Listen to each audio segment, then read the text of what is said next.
تزدان رحاب الإيمان وتطيب حنايا الوجدان في هدايات. بسم الله الرحمن الرحيم. الحمد لله الذي بنعمته تتم الصالحات. اللهم صل وسلم وبارك على سيدنا محمد وعلى آله وصحبه أجمعين وبعد. يقول الله تبارك وتعالى في الكتاب المنزل بعد أعوذ بالله من الشيطان الرجيم. بسم الله الرحمن الرحيم. يا أيها الذين آمنوا إذا قمتم إلى الصلاة فاغسلوا وجوهكم وأيديكم إلى المرافق وامسحوا برؤوسكم وأرجلكم إلى الكعبين وإن كنتم جنبا فطهروا وإن كنتم مرضى أو على سفر أو جاء أحد منكم من الغائط أو لامستم النساء فلم تجدوا ماء فتيمموا صعيدا طيبا فامسحوا بوجوهكم وأيديكم منه ما يريد الله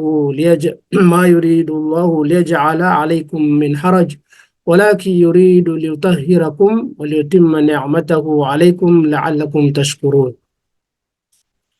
Alhamdulillah, mga kapatid namin sa pananampalatayang Islam, unang-una ho, nagpapasalamat tayo sa Allah dahil kabilang po tayo sa kanyang pinili na nakakapagbigay ng oras para sa kanyang landas. Katulad po ngayon, sabihin po natin na maaari na mayroon tayong mga ginagawa na importante, pero dahil inisip po natin na mas mahalaga ito, mas importante po ito, kaya ginusto po natin na makatin po tayo sa ating pong kumbaga klase o pag-aaral. Opo. So, ang pinakamahalaga po ay manatili na meron tayong ikhlas. Tayo ay umaati na wala tayong ibang layunin kundi para lamang kay Allah. Yun ang tinatawag na ikhlas. Lahat ng ating pong ginagawa na iba't ibang uri na pagsamba ay wala po tayong layunin maliban lamang na para kay Allah subhanahu wa ta'ala. Opo. Para matiyak na tatanggapin po ng Allah at tiyak na gagantimpalan po ng Allah subhanahu wa ta'ala. So sa ngayon po, bilang pagpapatuloy sa ating kumbaga pinakapaksa, no, o tinatalakay, ito po ay related pa rin sa tinatawag o may kinalaman pa rin sa tinatawag na fiqh. Opo, kasi ang pinakaano po natin fiqh, at ito yung ginagawa po natin na inisa-isa po natin kung ano yung mayroon sa fiqh. Okay. Bali, nakaraan po ay natapos po natin ang tinatawag na at-tahara, ang kalinisan, kadalisayan, at sinundan po natin ng tinatawag na najasa, na yung karumihan, at nakapagbigay tayo ng mga ilan opo sa mga tinutukoy na karumihan, pati yung mga hindi pwedeng kainin na mga marurumi ay meron tayong po mga nabanggit. Ngayon po mga kapatid namin sa pananampalatayang Islam, ang ating pong pag-usapan, kung nakita niyo po ang ating post, ay patungkol po sa al-istinja o sifatul udu, kumbaga tungkol sa istinja at sa mga pamamaraan ng pag-udu o pag-ablusyon. Dalawang paksa kumbaga. Kaya kung kaya po natin na lahat po natin may paliwanag, okay, alhamdulillah. Pero kung hindi po natin kaya, so kahit dito tayo muna sa tinatawag al-istinja. Opo.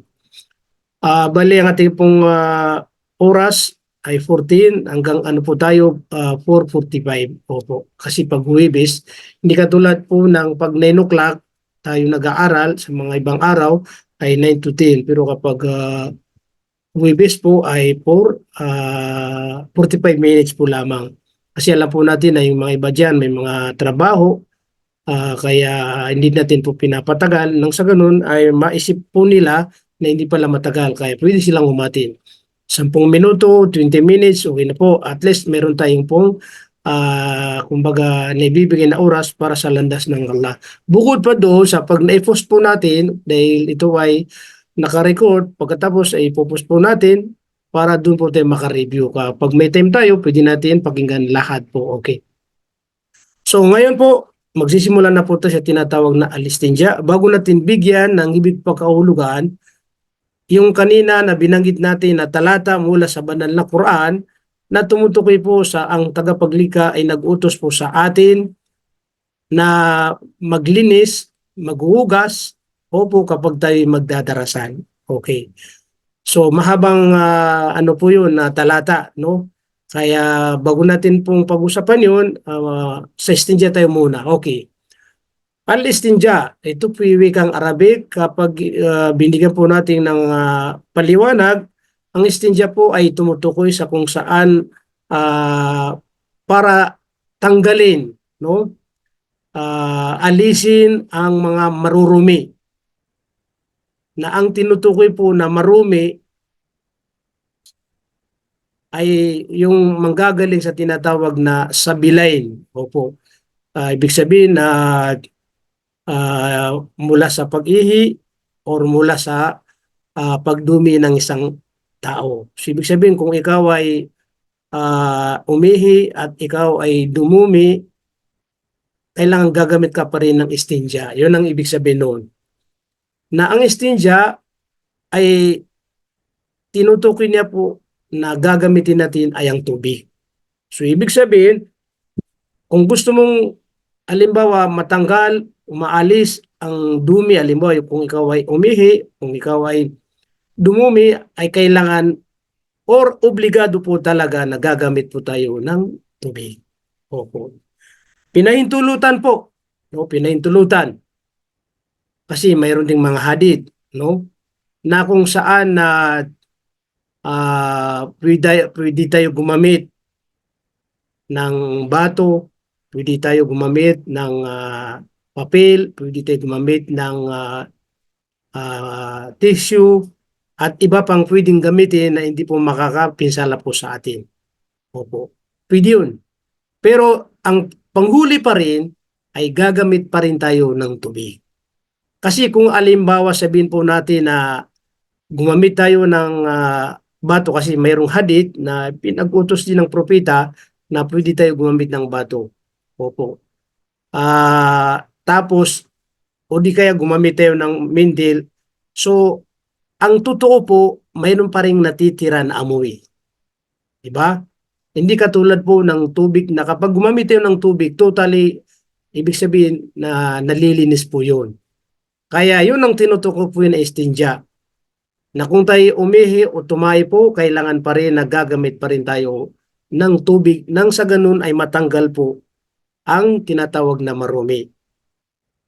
Walang maiiwan yan. Kasi kung hindi tayo gagamit, alimbawa yung mga iba ginagawa po nila na pasok sila sa CR, opo, siguro naman nung hindi tayo Muslim, baka ito yung ginagawa po natin, basta gumamit tayo ng tissue, hanggang doon po lamang hindi tayo gumagamit ng tubig. Kaya ang totoo po, may mga mismo tayo naka-experience ng mga lugar na hindi mga Muslim at yung mga CR, wala pong tubig, di ba?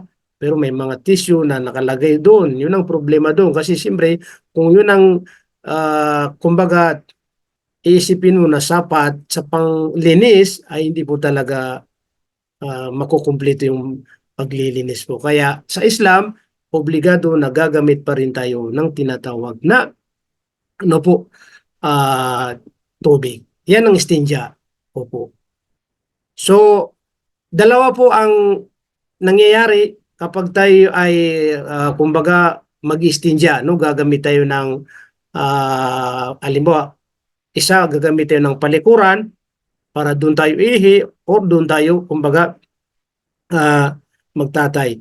At mayroon ding mga panahon na hindi naman na inaasahan na nagkaroon tayo, nakaramdam po tayo, pero mangyayari doon tayo kumbaga magsisiar sa mga open, nakabukas na mga lugar.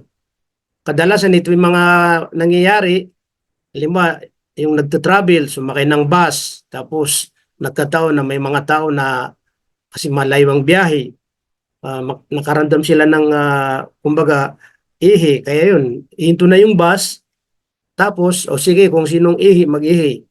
Minsan pa kung hindi makatiis, dahil dudumi siya, doon niya pa rin ginagawa. So dalaw po yan, mga kapatid namin sa pananampalatayang Islam na nangyayari sa pagsasagawa ng istinja. Okay. So doon tayo muna sa alimbawa tinatawag na palikuran na naka-close po, nakasarado. Diba? Nakasarado po yan. Okay, nakasarado. So kapag tayo ay gagamit ng palikuran dahil mag-istinja po tayo, iihi tayo o dudumi po tayo, siyempre isa rin po sa pamamaraan kapag tayo papasok sa isang CR, no? Ay sa paa po ang unang ipapasok natin ay tinatawag na kaliwa. Una po kaliwa. Yan. Opo. So ang kaliwa po ang iuna po natin. Tapos meron tayong babanggitin yung Allahumma inni a'udzubika minal khubuthi wal khaba'ith minasyaitonir rajim sa pagpasok natin sa kaliwang paa. Okay. Tapos pag nasa loob tayo ng CR, mga kapatid namin sa pananampalatayang Islam, isa sa pamamaraan na mainam na ginagawa sa CR ay concentrate po tayo, focus po tayo na may labas po natin ang gusto nating ilabas. Kaya hindi po pinaintulutan yung nagmumuni-mudi ron, nagmumuni-muni, nag-iisip, kumbaga kung may exam sila, nag-aaral pa doon, nag-study pa doon, kung may sigarilyo, yung adik sa sigarilyo, naninigarilyo, ito yung hindi po mga ipinapaintulot doon sa tinatawag na palikuran CR. Alam po natin na ang CR ito ay lugar na marumi. Kaya isa ito sa lugar ng mga demonyo o satanas ang tinatawag na CR.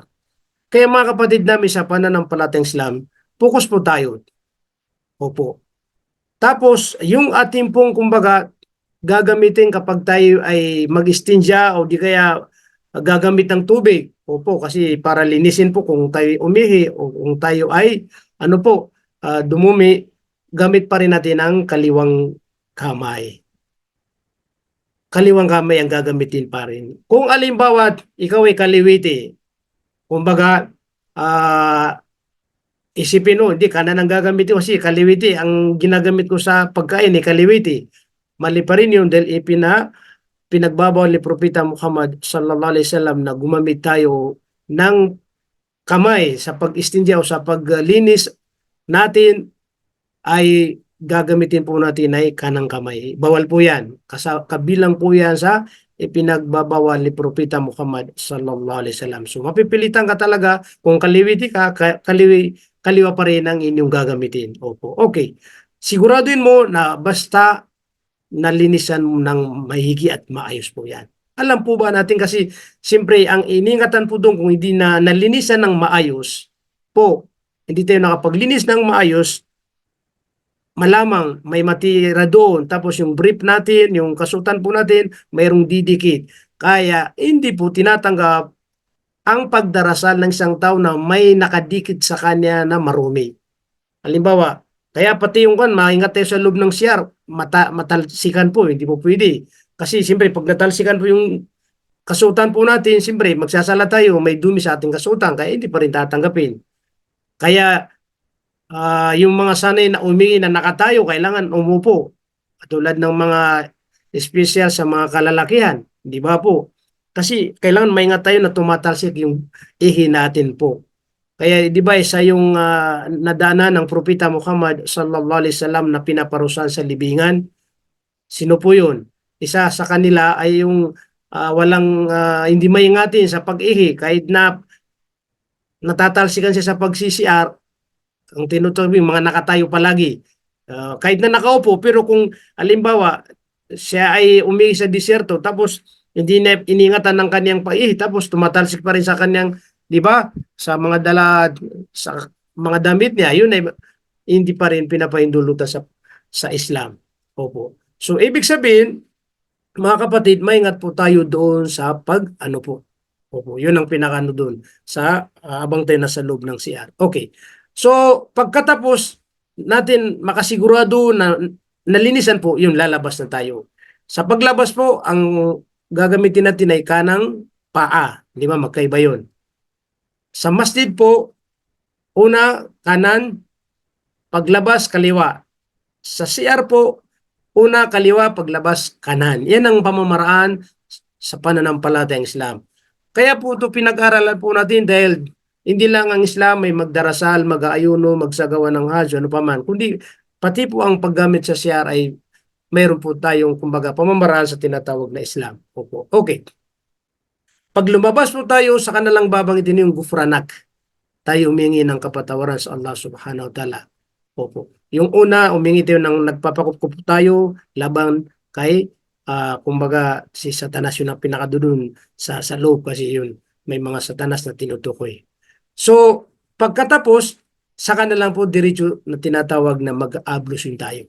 So, ibig sabihin, yun ay galing tayo sa CR na ano po, naka-close tulad ng mga CR sa mall o saan man. Okay. Ngayon, ang ating pag-usapan na naman kung nasa labas po tayo. Alam mo kung nasa labas. Doon ka umihi, doon ka dumumi sa labas. Okay. So, ano po ba ang gagawin natin? Okay. Tapos, yung paggagamit natin din ng, halimbawa, sa mga desierto, sa mga lugar na hindi naka-close po, una, maingat po tayo na huwag tayong umihi o magdumi doon sa mga kahoy, mga punong kahoy na napapakinabangan, kasalukuyan bumubunga. Halimbawa, may punong mangga doon, tapos yung magsisiyab ay mag-ihi doon umihi sa puno, sa baba sa puno, ay di ba hindi ba pwede kasi yung halimbawa akyat kukuha ng mangga ibig sabihin may maamoy na hindi maganda, kaya ito tinatawag na nakakapinsala sa tao. Opo, ibig sabihin maingat tayo sa ating pong iihiyan kung tayo ihi sa hindi naka-close po. Yan, kabilang sa hindi rin pwedeng ihiyan ay dun sa halimbawa sa desierto tapos yung may mga lungga. Opo. Tapos kung doon nga nag-CR o doon nga umihi, mari na may mga nasa loob doon na mga hayop o mga anong nilikha ng Allah subhanahu wa ta'ala. So sila, di ba, na napipinsala dahil sa iyo. Opo, yun ang mga hindi rin pwedeng ihiyan o di kaya dumiyan. Pati rin po mga kapatid namin sa pananampalatayang Islam yung tubig. No? Kasi yung tubig, halimbawa, ilog. Okay, mayroon ding kumbaga paliwanag na kung malaki, kahit na nung may ano doon na ano po, wala pong problema. Pero hindi ibig sabihin na pinahintulutan. Hindi. Habang mayroon tayong iwasan na hindi po ipinahintulot sa mananampalataya na umihi doon sa ilog o di kaya doon sa tinatawag na dagat. Opo, kasi alam ba, may gumamit ngayon, naligo po siya, tapos nandun ka, nag-share ka doon, di ba? Napakasamang tingnan po. So ibig sabihin, ito yung mga ilan sa mga pamamaraan ng pag-istinja po o di kaya sa oras na tayo ay magsisiar sa wala pong kumbaga sarado o di kaya hindi close na. Okay. Ngayon kung tayo po ay ihina na wala pong nakasarado, hindi close sa desierto halimbawa, maingat pa rin tayo na wag tayong umarap. Halimbawa, ako ay mag-iihi, ay harap ako, doon ko itututok sa tinatawag na kibla. At hindi rin pwede na kung saan, ganun din. Dito ako na naman aharap sa, kumbaga, sa kabaliktaran ng kibla. Ang tinutukoy natin na kibla, tayong mga Muslim, kung saan tayo umarap sa pagdarasal. Diba? Yun ang inano doon. Okay. Ito yung ipinagbawal ng Propeta Muhammad sallallahu alaihi wasallam na ginagawa. Kaya sabi ni Propeta, nahana, sabi ng mga sahaba, nahana an nastaqbil al-qibla liga'ito. Pinagbawalan kami, sabi ng mga sahaba, pinagbawalan kami ng Propeta Muhammad sallallahu alaihi wasallam kapag kami ay dudumi o magtatay sa kung saan sa tinatawag na kibla. Ibig sabihin, bawal umarap sa kibla kapag tayo ay maliban sa pagsasala. Opo. Lilga'id o bawl. Ibig sabihin, magsisiyar ka na sa pamamagitan ng ihi ka o magtatay ka, hindi ka pa rin pwedeng humarap doon. Opo. Kaya may nagpahintulot ng mga eskwela na kung nasa ano po tayo at sa toilet po, kasi siyempre ang masusunod pa rin kung may close na CR, kung ano po yung siyempre yung naglagay ng halimbawa doon sa CR.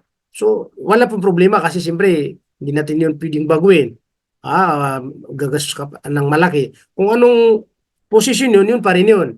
Ang pinakatinutukoy kapag nasa labas po tayo, yun ang pinakano doon. Pero payo pa rin sa mga gumagawa ng mga CR bilang mga Muslim, kailangan siguraduhin nila na maglalagay sila ng CR ay hindi pa rin nakaharap. Kumbaga, ang pinakatama po ay yung CR na gagawin po, ito ay payo sa mga hindi pa nakagawa, ay kailangan pag nakaupo ka doon sa CR na yon, di ba, may bowl doon. Nakaupo ka, ay tinatawag na, sabihin po natin yung parang ano yata, sa bandang kaliwa. Kumbaga parang kaliwa mo ang kibla. Mayroon pang paliwanag na sa waon kahit na halimbawa sa kanan o sa kaliwa. Basta ang mahalaga, hindi po tayo nakaharap sa kibla at hindi po tayo nakatalikod sa tinatawag na sa kibla. Yun ang pinakano doon. Opo, yun. Kapag tayo ay ihipo sa mga lugar na hindi po nakasarado. Opo, okay.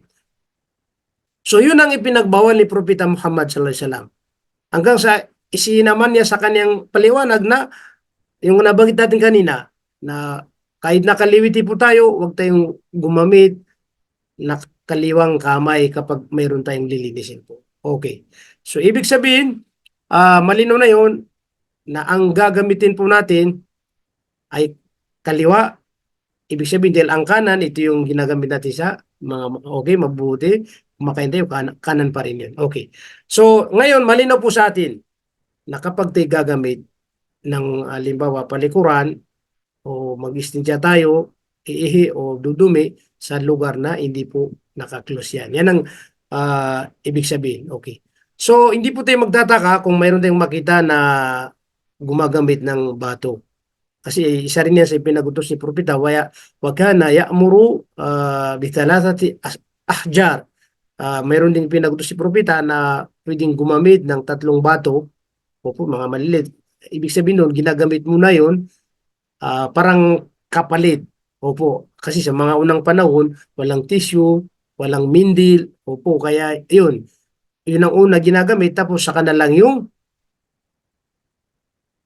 tubig. Kasi siyempre, alam mo, natanggal mo na yung dumi doon, siyempre, gumamit ka ng tubig, maliit ang magagamit mo kasi siyempre, natanggal na kagad yung dumi, hindi mo nahawakan. Kaya yung mga iba, sabi nila, pwedeng, ngayon, tissue o papel, pwede gamitin dahil siyempre, pares din na pag ginamit mo yun, nawala na yung dumi sa ano mo, tapos gumamit ka ng tubig, maliit din ang magagamit ng tubig. Ibig sabihin, magkakaroon ka rin ng tinatawag na tipid po.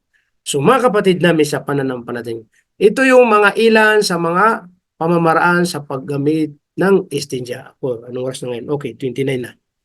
Okay. Ngayon, kapag nakatapos po tayo sa tinatawag na istinja, okay, ulitin natin, istinja ay ito ay para tanggalin ang marumi, alam mo, yung umihi o dumumi. Opo, na ang gagamitin natin po ay tinatawag na tubig. Mayroon ding istijmar. Ang istijmar, ito yung binanggit natin kanina na bato, na pwede ka gumamit ng bato. Opo. Pero kung mangyari na talagang walang mahanap na tubig, babalik pa rin tayo doon sa tinatawag na yung mga halimbawa, bato, yung tissue, yung papel. Pero abang may tubig, priority pa rin, obligado pa rin ang tubig ang gagamitin. Dahil nagkaisa po ang mga eskolar at mga ulama na yan ang dapat gagawin dahil yan ang ng mahal natin Propeta Muhammad sallallahu alaihi wasallam. Opo, okay. Ngayon, dahil nakatapos po tayo sa pag-istinja, ibig sabihin, ano ang susunod na gagawin po natin, mga kapatid namin sa pananampalatayang Islam? Saka na lang po tayo mag-aablusyon. Okay. Ang pag-aablusyon po, yan din ang, kumbaga, gagawin natin pagkatapos ng istinja. Ablusyon. Okay. Kaya, may mga eskolar, sabi nga nila, kailangan masigurado mo na tama ang pag-istinja mo doon. Istinja. para pagdating sa pangalawang gagawin na pag-ablution, at least tagumpay na at correct at kumpleto na yung nagawa mo sa istinja. So, yung mga binanggit natin yan, kailangan maitupad pa rin yan kasi para pagdating sa al-udu, ablution, at least naka-step tayo na tama yung unang ginawa po natin.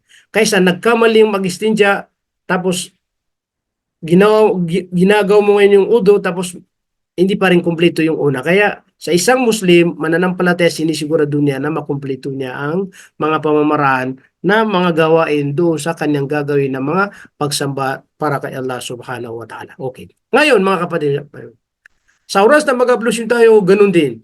Ang pag-ablusyon ay dapat mag-ablusyon tayo na naaayon sa pamamaraan ng Propeta Muhammad sallallahu alaihi wasallam. Mag-ablusyon tayo sa tamang pamamaraan ng Propeta Muhammad. Okay. Ngayon, alhamdulillah, matagal tayo nagdadarasal. Baka sabihin nyo, Ustad, master namin yan. Alam po namin lahat yan, di ba? Parang ganun. Opo. Kung alam mo, alam natin lahat, kayong mga ngayon nakikinig po, alhamdulillah, i-review natin. Kumbaga parang magre-review lang tayo. Dahil siyempre, ito yung mga pangunay na pag-aaralan po natin dahil may mga bago po na nag-impress, kaya itinuturo natin sa kanila. Yung mga master niya, alhamdulillah.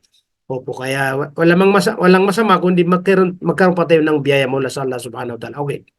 Kaya ang Propeta Muhammad sallallahu alaihi wasallam, opo, sa kanyang kapanahunan, siyempre, nung una, walang mga gripo. Di ba? Na, liba, sa mga bawat bahay natin ngayon, may mga gripo na. Sa loob ng kusina, may mga gripo.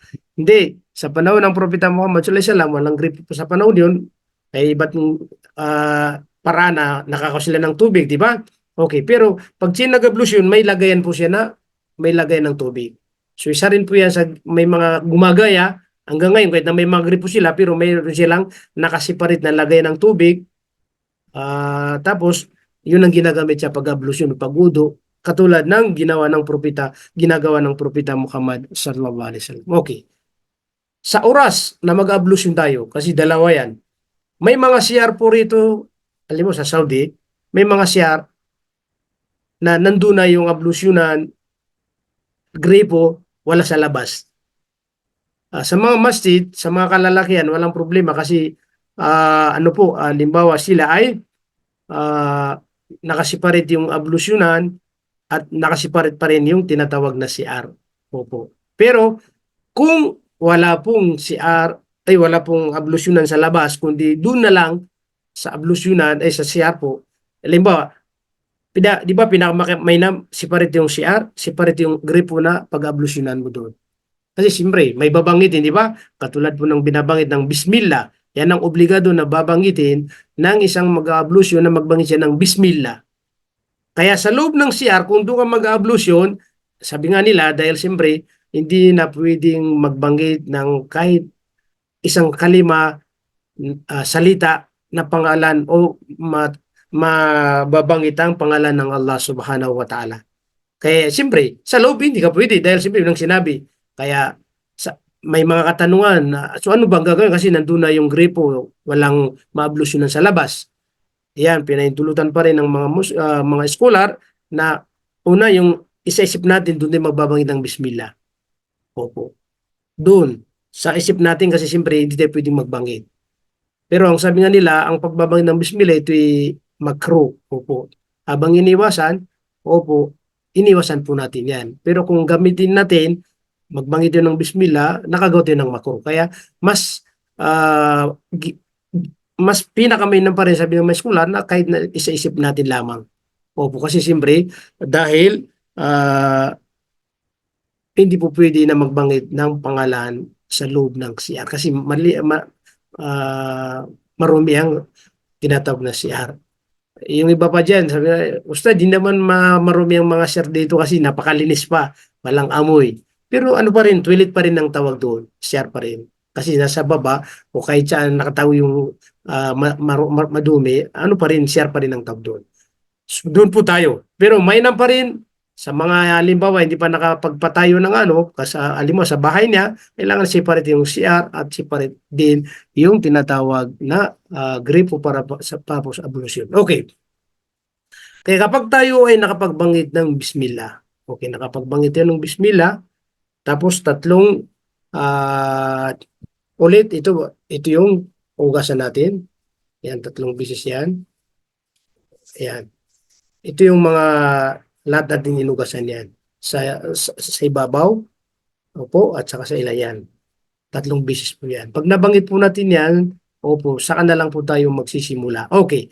Ngayon po mga kapatid namin sa pananampalatayang Islam, dahil ang pag-ablusyon po ay mayroon mga sunnah na tinutuki po doon at mayroon ding mga obligado. Kaya dapat maganda po malaman po natin ano yung mga obligado at ano po yung mga sunnah sa pag-ablusyon po. Okay? At baka mayroon hanggang ngayon ay hindi niya alam kung ano yung mga sunnah o mga obligado sa pag-ablusyon. Baka yung iba isipin niya lahat ng naririnig ko na pamamaraan ay lahat yung mga obligado. Hindi, kasi mayroon na banggit sa Quran na mga obligado na kung saan uugasan sa pag-ablusyon o pag-uudo. Hindi lahat ay obligado yan. Okay. Ang ating basyan po ay yung kaninang binanggit po natin mula sa banal na Quran. So ito yung mga obligado sa ugasan natin sa mga kabahabagi o mga parte na ablusyonan po. Ano ang sabi ng Allah? Bismillahirrahmanirrahim. Ya ayyuhalladhina amanu idza qumtum ila shalah. O kayong mga mananampalataya, idza qumtum ila shalah. Kapag gagawin nyo o itatayo nyo o tutuparin nyo ang pagdarasal, okay, magdadarasal kayo, sabi ng Allah, ay pagsilo. Ito yung nagsasabi na mag-ablusyon tayo. Opo. Pagsilo wujuhakum. Ugasan ninyo ang inyong mga muka.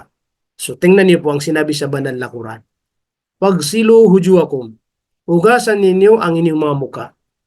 Okay, ngayon, magtataka tayo kung ngayon natin nalaman kasi siyempre, ang natutunan ko ang pag-ablusyon, pagkatapos maghugas ang dalawang kamay, itong dalawang palad, ay una ay magmukmuk, di ba? Ng 3 beses. Pagkatapos magmukmuk, tapos sisingod ng tubig at isisinga sa ngilong. Ngayon, diretso kagad pag siluju ako. Dahil ito yung obligado. Ibig sabihin, sunna ngayon, para malaman natin yung pagmugmug at yung pagsingod ng tubig sa ngilong para isinga. Sunna po yan. So ano ang obligado? Itong una na sinabi ng Allah. Kaya lahat ng sinabi ng Allah, itong obligado. Pagsilu hujuwakum. Ugasan ninyo ang inyong mga muka. Yan ang muka. Okay, muka. Pangalawa, sinabi po ay waidiyakum. Ito yung pangalawang obligado. Obligado. Ugasan ninyo ang dalawang kamay. Ilal marafik. Pag sinabi ilal marafik, hanggang sa siko. Braso, yan. Ibig sabihin, yan. Ganyan siya, yan. Yan ang diba, tubig yan, kuha ng tubig. Pag kuha ng tubig, kung ito yung gripo, tapos yan. Padalhin mo rito, yan. Tapos yan. Okay. Yan ang pangalawang obligado. So, yung mga babae, kailangan, yung mga suit natin, sa oras na mag-ablusyon tayo, ilalagay natin hanggang dito yan. Kasi yan sa braso po yan. Okay? Ilal marafi kayo. Dalawa. Una kanan, tapos kaliwa. Okay. Pangatlong obligado na nabanggit sa Quran ay wamsahu biruusikum. Wamsahu, pag sinabi wamsahu, haplusin ninyo. Haplusin ninyo ang inyong mga ulo. Ito yung pangatlo na obligado. Tandaan po natin anong mga obligado. Ruusikum, 3. Ang pag-haplos, ganyan po yan. 5, tubig, kuha ng tubig. Basahin mong tubig mo, kamay mo, mabasa yan. Ito yung haplusin. Magmumula ka rito. Yan. Hanggang dito sa bato yata, dito. Okay, yan. Pinaka yung ano rito yata, bukong-buko, ano tawag doon? Basta siya batok dito. Yan. Una, tapos ibabalik yan. Pag ibinalik mo yan, itong hintuturo, dito mo ididiretso sa butas ng tainga. Yan. Yan, ganyan po yan. baka may ano diyan, mga alabo. Tapos ang ituturo ito sa likod yan. Yan yun, sa likod yan. Kaya sa likod yan. Okay. Yan ang pangatlong obligado. At pang-apat na obligado, wa arjulakum ilal ka'bayn. At pang-apat na obligado, sabi ng Allah, pagkatapos haplusin ng ulo, ay tinatawag na angin yung mga paa. Ang mga paa, mauna rin sa kanan, tapos sa kaliwa. Lagi na una kanan, tapos kaliwa. Tapos yung kamay natin, yung paa natin po, yung mga singit-singit dyan, yan. Yan. Pati yung mga kamay natin, pag mag-ablusyon tayo, singit yan, isisingit na yan.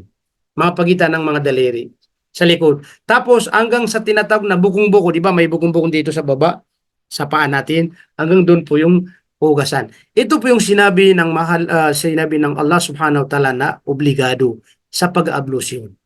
Okay. Ngayon, bakit ang natutunan po natin ay una magmugmog ng 3 beses, tapos sisingot ng tubig sa ilong, tapos isingat 3 beses. Opo. Ang sunna ay yung mga nauna nabanggit natin, pagmugmog at saka tapos itong mga natira, ito yung mga obligado. Opo. Okay, mga kapatid namin sa pananampalataya. Tandaan po natin, natutunan po natin about ginagawa natin sa pag-ablusyon ay 3 beses, di ba? Inuulit, 3 ulit.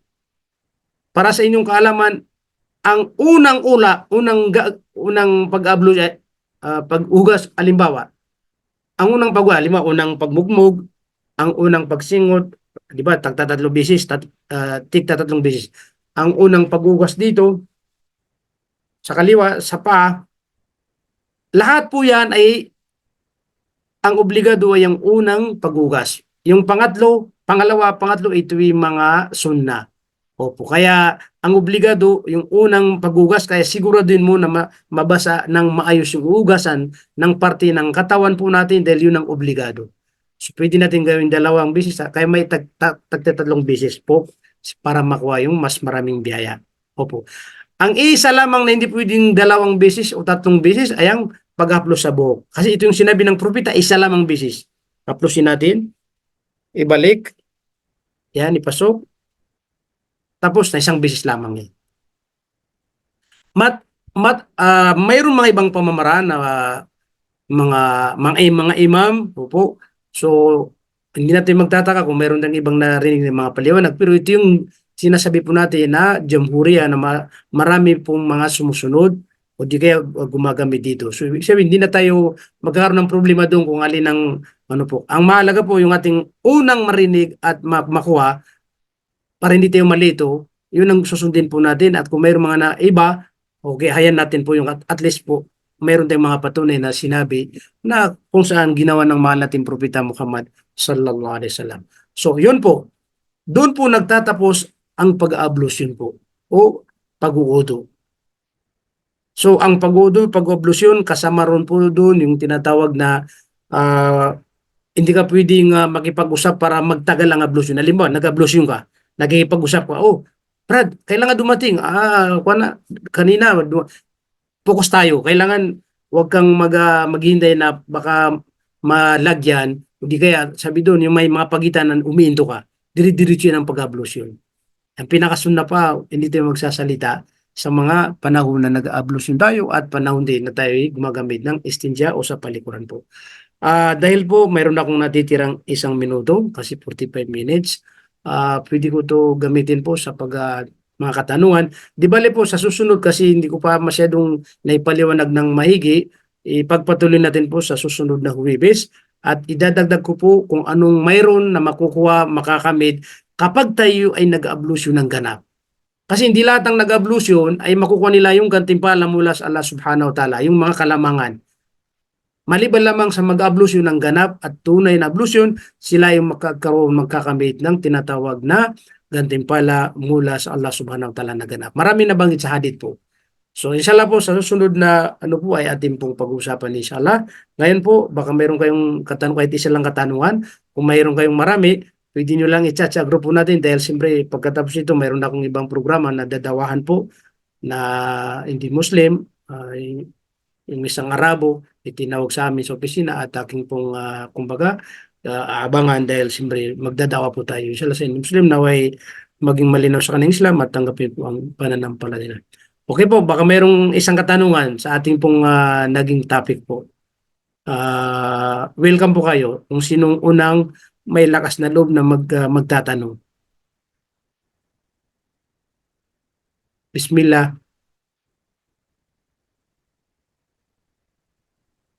Okay, so ibig sabihin, malinaw na dahil walang magtatanong, sana po ay meron tayong napulot na aral. Opo, at sana hindi tayo magsawa sa ating pong pag-aaral dahil ito'y para sa atin. At ito ay para maging madali na makapasok tayo sa paraiso dahil ito yung sinabi ng mahal nating propeta Muhammad sallallahu alaihi wasallam na ang paghahanap ng kaalaman ay magiging madali at magaan sa kanya ang patungo sa paraiso. Ibig sabihin sa mga hindi nag-aaral, mahirap nila matukoy o mahirap nila kumbaga maabot ang tinatawag na paraiso. Ibig sabihin dahil ang pag-aaral ay isa sa obligado sa isang mananampalataya. Musliman o babae, obligado sa kanya ang pag-aaral po. Hindi ko na pabay, naway tanggapin niya lang ating oras na binibigay, naway makamit natin ang kapatawaran at kaluguran ng Allah, at naway bawian tayo ng buhay na tayo ganap na mananampalataya at higit sa lahat, pagdating natin sa kabilang buhay, mapabilang po tayo sa mga taong tatanggapin ni Allah sa kanyang paraiso. So hanggang dito po lamang, jazakumullah khairan, wassalamualaikum warahmatullahi wabarakatuh. Subhanallah wa bihamdi, subhanakallah wa bihamdik, nashhadu an la ilaha illa anta wa nastaghfiruka wa natubu ilaik, birahmatika ya arhamar rahimin. Wassalamualaikum warahmatullahi wabarakatuh. Jazakumullah khairan. O sige po, para makapagpahinga po kayo.